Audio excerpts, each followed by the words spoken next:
con el significado que podemos a priori establecer para unos tópicos utilizados en la argumentación, sino que se preocupa por la eficacia de la argumentación, esto es, el efecto o la forma como es recibida o el grado de aceptación que efectivamente provocan en un auditorio, de manera que podamos ahí evaluar una tercera dimensión, que es el éxito o no de una argumentación.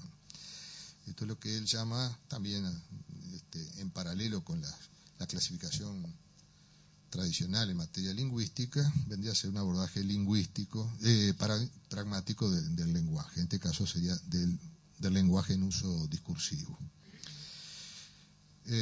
Acá lo que importa entonces es establecer estructuras o estrategias argumentales o esquemas argumentales que pragmáticamente nos permitan vincularlos con la persuasión o con el convencimiento de un auditorio. Y esto ya es cuestión donde importa incorporar el análisis de los auditorios, de sus valoraciones, su psicología, sus prejuicios, en qué medida comparten una comunidad interpretativa, etcétera, etcétera. Bien, ahora, esto parecía muy consensuado, como les decía hoy, pero hace cuestión de unos pocos meses, 2 o 3 meses, ha salido un número de la revista que yo considero más prestigiosa en materia de teoría del derecho, de habla hispana, que es Doxa, en el cual un capítulo entero, de más de 50 páginas, está destinado a recoger una polémica en torno a la teoría estándar de la argumentación jurídica. Esta polémica la ha promovido un coterráneo nuestro, también de esa diáspora que compartió con Eduardo Piacenza, que es Enrique Pedro Aba, que es catedrático en Costa Rica y que ha dirigido lo que podríamos llamar una fuerte diatriba contra la teoría estándar que ha reconstruido Atienza. Las críticas que plantea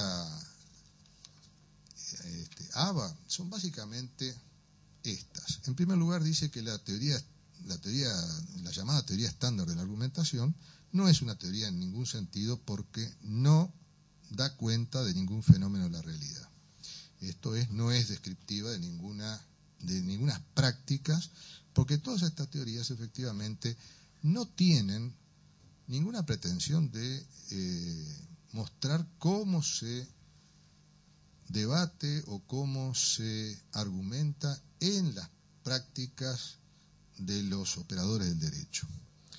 Pero tampoco dice ni siquiera en el uso en una forma normativa, podría ser una teoría, porque tampoco tiene ninguna posibilidad que sean seguidas en la práctica, porque no hay nada que garantice que siguiendo esas supuestas recetas puedan tenerse mayor o menor éxito en las prácticas argumentativas en contextos jurídicos. Siempre estamos hablando de contextos jurídicos. En segundo término, dice que el pecado original de estas teorías es que son idealizaciones. Esto es, son unas fantasías racionalistas o racionalizaciones fantasiosas de cosas que se consideran, lindas de armar o que sería deseable de que fueran así, pero que no tienen ninguna relación con lo que sucede en las prácticas. Las prácticas, dice Aba, que él está convencido de la corrección de la epistemología de Bas-Ferreira, dice las prácticas están llenas de otra cantidad de cosas, como decía Bas-Ferreira, que no tienen nada que ver con estos diseños ideales, imaginarios. Él le achaca también lo que él ha caracterizado como síndrome de normativista, que se lo endilga directamente a la formación de los juristas, que son una cantidad de ítems que componen, que son variables, una constelación de errores epistemológicos en los cuales los juristas caen por su formación y que luego reproducen acríticamente, como por ejemplo no distinguir cuestiones de palabras y cuestiones de hechos, no distinguir ser de deber ser, no distinguir, hacer de sus teorías elaboraciones totalmente independientes o insensibles a los hechos, no hay nada que verificar, son dogmáticas. Bueno, y otro sinnúmero de críticas que son efectivamente una crítica de la formación tradicional, llamamos dogmática en materia jurídica, y que los haría consistente con este tipo de idealizaciones, fruto de lo que él llama un platonismo de las ideas, que está muy embebido o muy incrustado en la enseñanza del derecho. Y por último, digamos, sería la imputación más grave, porque es una imputación casi moral, aunque él no lo dice exactamente, suena muy fuerte moralmente, dice que esto directamente es una ideologización para autolegitimar una profesión, la profesión de los juristas, y que la teoría estándar de la argumentación ha venido a sustituir la vieja ideología heredada o emanada de la época de los juristas napoleónicos, la exégesis, que era un cuentito efectivamente muy eficaz para preservar una ideología para una profesión de los jueces, que los hacía técnicos, neutrales y todo lo demás, en base a una concepción que los hacía meros aplicadores de un sistema formal, de un sistema riguroso de normas, que ellos solamente aplicaban, y que por lo tanto ahí no entraba ni la voluntad, ni los intereses, ni nada. Esto que ha quedado muy claro que ha sido una ideología muy eficaz, que se generó desde el poder para hacer de los juristas unas herramientas muy útiles a la preservación de una comprensión favorable al statu quo. Él dice que ahora esto aparece bajo este nuevo ropaje, bajo la forma de una teoría de la argumentación supuestamente dotada de una racionalidad muy exquisita, sobre todo en la formulación de Alexis, muy exquisita, con cálculos, formulitas y todo eso, que él lo ridiculiza totalmente, pero que dice que no deja de ser que tras las bambalinas los jueces siguen decidiendo como siempre, etcétera, etcétera. Bien, este panorama que, esta bomba acaba de estallar, me parece que vuelve oportuno plantearnos, porque repito, Abba se proclama un seguidor ferviente de la epistemología crítica, o de esa, podríamos llamar, racionalidad crítica de Bas Ferreira. Bueno, ¿en qué sentido podemos ubicar a Bas Ferreira dentro de este panorama, por momentos quieto, por momentos agitado, de la teoría de argumentación? Creo que no es ninguna novedad que algunos grandes pensadores han visto por de pronto una proximidad entre el pensamiento de Bas Ferreira, de luego como precursor, porque ha sido anterior a todos ellos, pero una proximidad con lo que luego fue el Tratado de la Argumentación de Perelman. Algunos lo ven con Toulmin, Ardao, el profesor Vega también lo ha planteado como un cierto parecido o proximidad con el proyecto de Lógica Viva, y otros autores también ven paralelismos. Bien, si uno se plantea, por ejemplo, ¿hay en Bas Ferreira, en la Lógica Viva, una incipiente teoría de la argumentación, o por lo menos un germen o un atisbo o cierta proximidad con lo que hoy se entiende por teoría de la argumentación? Bueno, acá me parece que lo primero que yo diría es que en Bas Ferreira no hay ninguna pretensión de teorización. La teoría de la argumentación, en su versión estándar, digamos, bueno, hay, y en otras que no están contempladas dentro de la estándar, por lo menos hay una cierta intención de elaborar categorías abstractas, y con bastante rigor. Por lo tanto, esto en Bá Ferreira es impensable. O sea que yo diría, de teoría de la argumentación no puede hablarse en el contexto de Bá Ferreira. En segundo lugar, yo veo una gran diferencia con lo que podría ser, bueno, esa proximidad que sí tiene, ¿verdad?, la recopilación de catálogos, de ejemplos, toda esa cuestión sacada de la más cruda realidad, ¿verdad?, de discursos reales, no ficticios, no inventados. Bueno, hay una proximidad sí con el traité de Perelman, pero en Bá Ferreira es claro que hay una intención de dirigir esa argumentación que él hace, en todo caso, y por lo tanto debemos presumir que también quienes operaran dentro de su racionalismo crítico harían lo mismo. Está la búsqueda de un auditorio que es muy particular.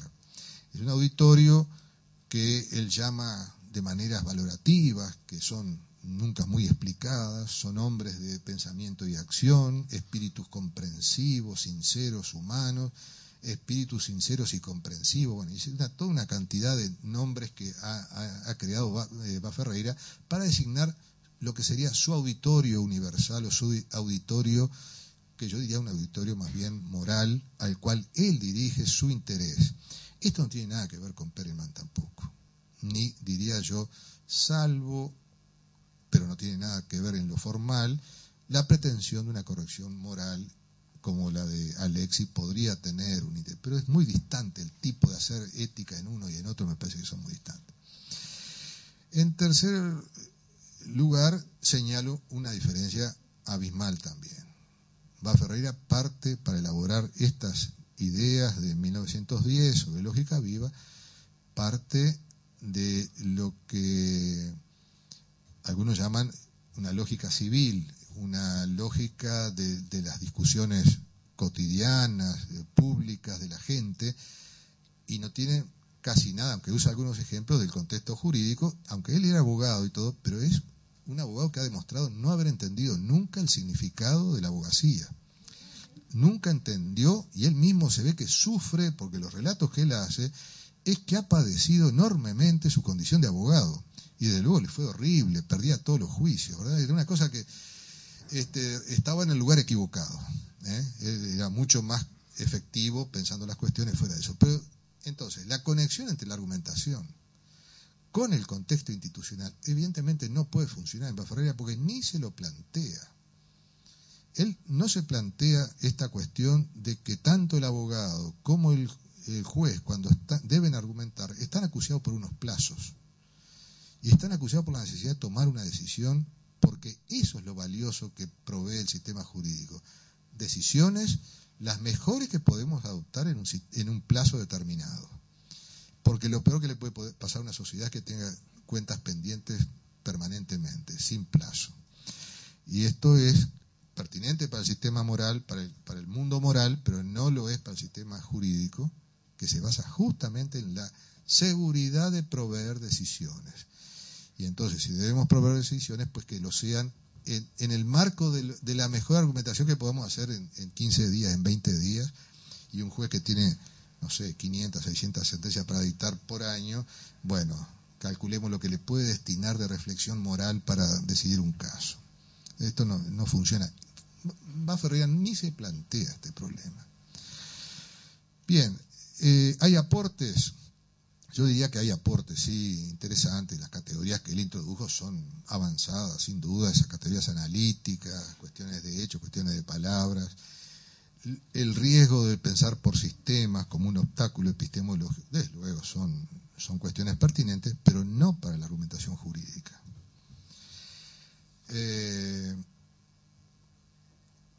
Una última cuestión que me he planteado. ¿Es consistente la crítica de Bá Ferreira a las prácticas argumentativas? Bueno, aquí yo me encuentro con algunas perplejidades, ¿verdad? En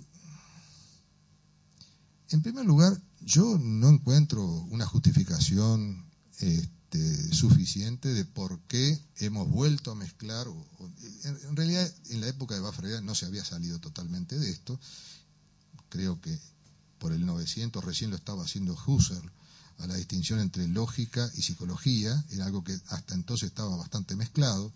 No soy un experto en el tema, pero creo que estaba en esa situación. Por lo tanto, no le podemos pedir a Baferreira que lo hubiera hecho. Pero la insistencia en mezclar en una misma, en un mismo plano de crítica o de construcción, hasta donde él llegó, los fenómenos psicológicos con los lógicos, parece que no es nada promisorio.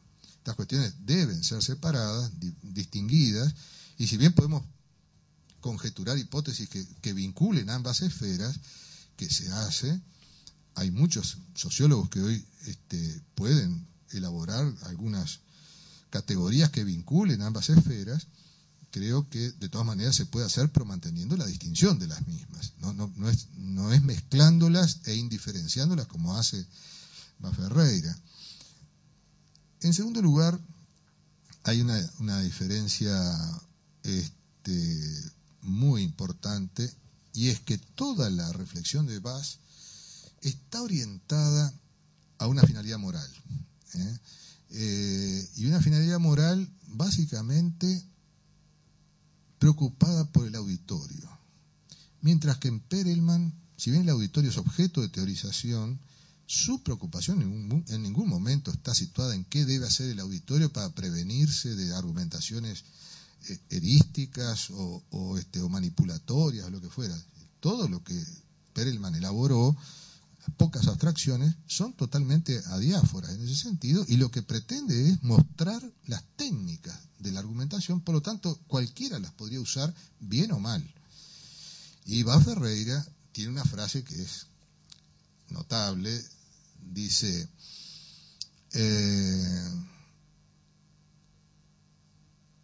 después de haber explicado una cantidad de efectos que tiene el orden de los argumentos o el orden de las presentaciones que se hace, dice, bueno, no lo tengo acá, pero fácilmente recordable, dice, bueno, se está dirigiendo a una clase de alumnos de grado, ¿no?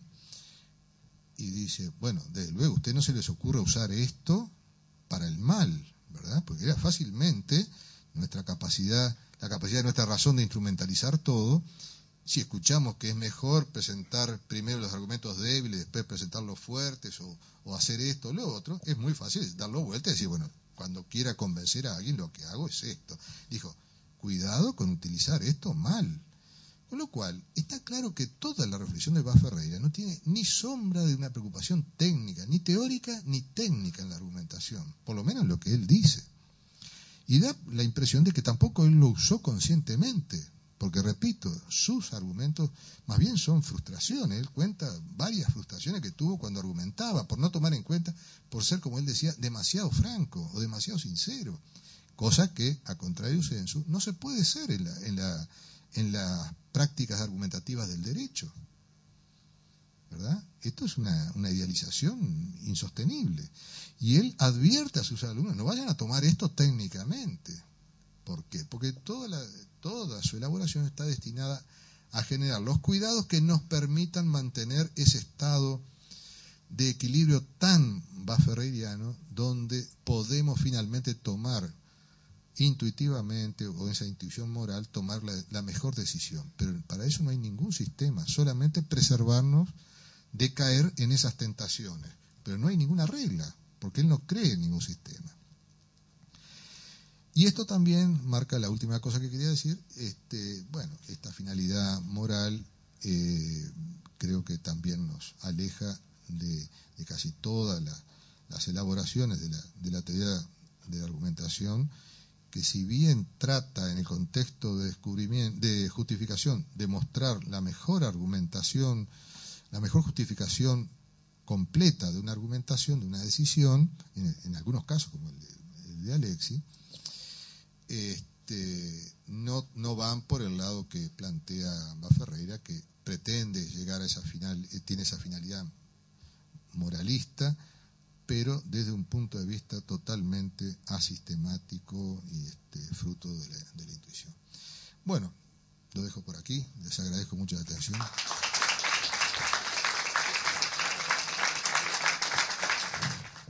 Me gustaría empezar agradeciendo naturalmente a las instituciones que me han invitado y que han hecho posible que conociera Montevideo, que no lo conocía. Y como estamos en un congreso dedicado a Abad Ferreira, esto habría que personalizarlo en María Fernanda Pallares, en Inés Moreno y en Álvaro Peláez, naturalmente muy agradecido. Y muy agradecido también a que, no sé los usos locales, pero en otros sitios, los viernes a estas horas la gente se dedica a otras cosas, ¿no? Precisamente Entonces, agradezco su confianza y voy a hablar de la visión de Abad Ferreira a la luz de la formación histórica de la idea de falacia. Voy a dividir quizás la charla en tres partes. La primera, mostrar los problemas que tiene el título mismo. La segunda, hablar de la contribución, creo que analítica, crítica, teórica, se verá, de Abad Ferreira a los estudios sobre argumentación, yo no diría la teoría de argumentación, a los estudios sobre argumentación centrada en la idea de paralogismo. En este sentido me gustaría ser complementario de las charlas anteriores, mostrando que aunque no haya quizás una contribución positiva a la teoría, sí puede haber una contribución crítica desde otro punto de vista. Es decir, no una contribución positiva a la identificación de la buena argumentación o de qué es argumentar, sino una contribución crítica a los casos fallidos de argumentación, a los errores argumentativos discursivos. Y por último, me gustaría también marcar, dentro de esta contribución de la idea de paralogismo, la idea actual de falacia, a los usos modernos de falacia, las limitaciones que naturalmente tiene el planteamiento de Abad Ferreira. Bueno, de entrada, el título es problemático por dos motivos. Primero, porque el estudio de partida sobre las falacias en la teoría moderna de la argumentación es un estudio de Charles Hamblin de 1970 titulado Fallacies. Bien, este estudio, invito a cualquier interesado a hacer la traducción, que no se ha hecho todavía al español. Este estudio mantiene parte de la idea de que la concepción y el tratamiento de las falacias no han cambiado apenas en el curso de la historia. De manera que después de más de 2 milenios de existencia seguimos pensando y tratando las falacias del mismo modo, es decir, es una especie de personaje sin historia. Naturalmente, si hablo de la formación histórica de la idea de falacia, es que creo que esta impresión es falsa.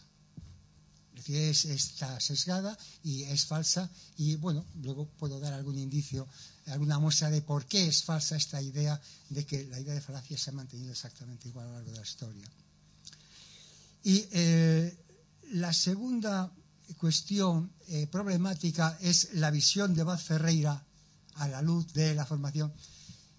Y la verdad es que Abad Ferreira, desde el punto de vista lógico, fue prácticamente invisible. Entonces esto plantea también el problema de cuál es esa visibilidad de Abad Ferreira. Es curioso que se pueden tomar indicios más o menos objetivos, como puede ser las referencias de contemporáneos, puede ser tanto uruguayos como no uruguayos. Por ejemplo, voy a utilizar un personaje neutral, como puede ser Ferrater Mora. Es decir, Ferrater Mora tiene en el diccionario de filosofía un tratamiento completamente distinto de Abad Ferreira en el artículo que tenga que ver con lógica y el artículo que tiene que ver con Abad Ferreira, Carlos.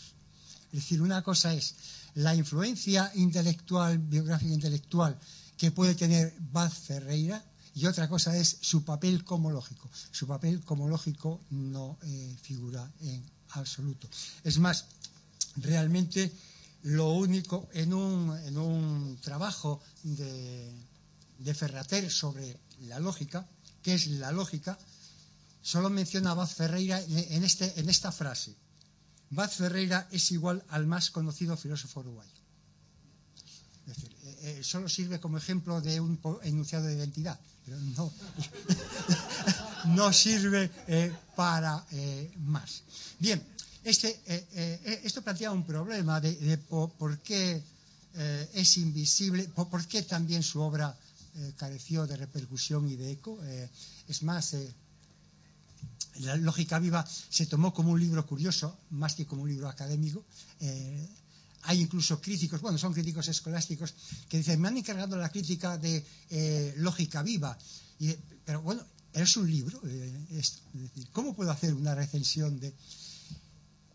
Esto plantea otros problemas de identificación de géneros y demás, pero sí plantea un problema relativamente serio que ha preocupado a, digamos, estudiosos de la obra de Vaz Ferreira, y es, bueno, ¿por qué su contribución en este área que podríamos llamar más o menos lógico-informal quedó aislada y prácticamente quedó en el vacío? Hay varios motivos que aluden, pues qué sé yo, Liberati dice que hay un desvío prácticamente de los discípulos de Vaz, en el sentido de que se orientan por otros problemas que no tienen que ver con filosofía del lenguaje, sino más bien con problemas de filosofía social, etcétera, etcétera. Entonces valoran o estiman o leen la contribución de Vaz en este terreno, no naturalmente en el terreno del análisis lógico. Sin embargo, lo que sí sucede es que la revitalización o el nacimiento, el desarrollo de la teoría de la argumentación, sí es cierto que ha dado lugar a una cierta vuelta de la atención sobre lógica viva. Es lo que se podría llamar reinar después de morir. Es decir, esto le ocurrió a Inés de Castro, que era reina consorte del Pedro I de Portugal, que la hizo reina a título póstumo. Y de aquí a llegar a la frase reinar después de morir. En la historia de la lógica es frecuente, Bueno, no es infrecuente, vamos a dejarlo ahí. Quiero decir, por ejemplo, Leibniz, los inéditos de Leibniz, como sabéis, se editan en 1903. Entonces, naturalmente, Leibniz pasa a ser precursor de la lógica simbólica a principios del siglo XIX, no justamente cuando vivía en el siglo XVII. Bolzano también se supone precursor de la idea de consecuencia semántica de Tarski, pero naturalmente una vez casi 50 años después de que haya muerto, etc. Entonces, el caso de Vaz Ferreira podría ser reinar después de morir en dos terrenos. Uno, en el terreno de los estudios de argumentación. Por ejemplo, se supone que tiene que ver con el pensamiento crítico, según Piacenza, con la lógica de la argumentación y la lógica informal, según el profesor Andreoli, con la lógica de la inteligencia y la teoría de la argumentación, según Ardao. Entonces, ¿en qué sentido se puede decir que hasta cierto punto tiene que ver con esto? Pues por lo menos en tres aspectos. Uno, la referencia al lenguaje común de casos concretos de análisis, que es una característica de los estudios actuales de argumentación. El segundo es el carácter informal del análisis y los medios reflexivos y ponderativos de detección y evaluación de confusiones y malos entendidos. Es decir, no se trata de buscar un criterio efectivo de identificación de falacias, sino tienen que ser criterios más bien reflexivos, ponderativos, estimativos, en muchos casos cuestión de grado. En muchos casos un mismo procedimiento argumentativo da buenos resultados, pero si se exagera su poder empieza a ser ya un discurso fallido. Y el tercer aspecto son los propósitos educativos, y no solo críticos, sino terapéuticos de esta empresa, que Arias, que fue quizás su primer gran crítico, la califica de analítica del error, Liberati la llama semiótica del error, Andreoli también la ha llamado terapéutica del lenguaje. Es decir, son estos entonces los aspectos que podrían tener que ver con. Otro aspecto interesante que tiene que ver con lo que, vengo llamando desde hace tiempo lógica civil. Entiendo muy brevemente por lógica civil una lógica informal que se redacta, se escribe en el mismo lenguaje del lenguaje analizado, no se emplea ninguna forma